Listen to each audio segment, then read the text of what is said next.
Soomaalidu waa dad reer guuraa dhaqan ahaanna waxay ka soo jeedaan miyiga iyo xoolaha ay dhaqdaan.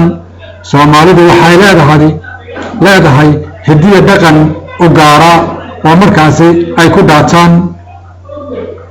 Odaygu wuxuu leeyahay dhaqan gaara oo reerkiisa uu ku dhaqo.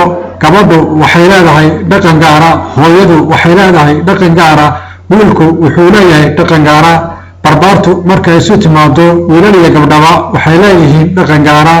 Odayaashu waxay isku waraystaan geedka hoostiisa iyagoo dhaqan ahaan markaasi ay leeyihiin.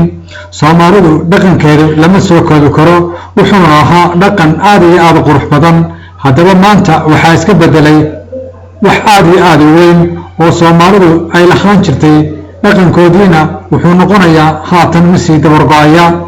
Bal aan eegno sawirradatan muuqaalada quruxda badan ee inoo ka muuqda ee kuu turjumaya dhaqankii ay lahayd Soomaalidu.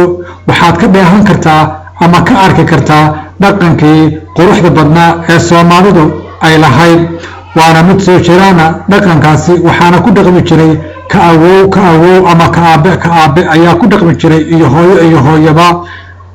Bal hadda fiirso oo dhaqanka Soomaaliyeed sida uu ahaa isha ku hay. Haddaba dhaqankii Soomaalidu ay lahayd oo markaasi aan u kurgulayo waxna aan rabo inaan ka ogaado, waxaad kala socon doontaa Facebooka iyo barta aan ku leeyahay YouTube-ka ee igu qoran Axmed Cabdilaahi Ciise.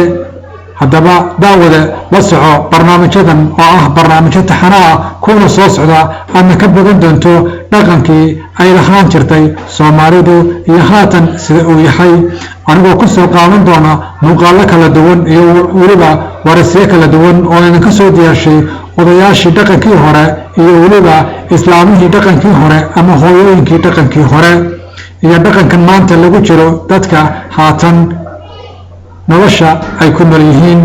Waa Axmed Cabdilaahi.